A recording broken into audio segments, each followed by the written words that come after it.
লালমনিরহাটে শীতকালীন আগাম শাকসবজি বেগুন ও পটলের ভালো দাম পেয়ে লাভবান হচ্ছেন কৃষক। দর্শকের বিষয়ে বিস্তারিত জানাতে যুক্ত হচ্ছেন সহকর্মী রবিউল হাসান। রবিউল, আগাম সবজির দাম নিয়ে কি বলছেন কৃষকরা?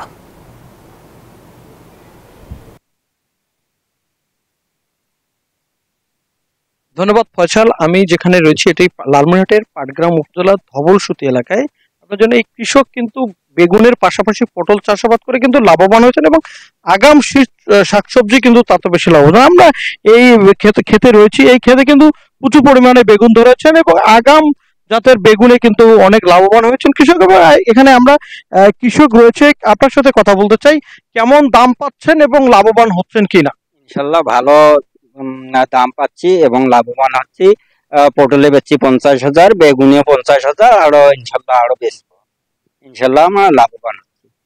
আপনাকে আমরা শুনছিলাম একজন কৃষক কিন্তু বলছে পটল এবং বেগুনে কিন্তু তারা লাভবান হচ্ছেন। আপনারা জানেন যে এই চলতি রবি মৌসুমে কিন্তু লালমনিরহাটে আগাম প্রায় 500 হেক্টর জমিতে শাকসবজি চাষাবাদ হয়েছে এবং প্রায় 5,600 হেক্টর জমিতে কিন্তু লক্ষ্যমাত্রা নির্ধারণ করা আছে এবং কৃষকদের কিন্তু প্রায় 1,000 কৃষকদের কিন্তু শাকসবজির উপর প্রণোদনা দিয়েছেন কৃষি বিভাগ। এই ছিল আমার কাছে সর্বশেষ।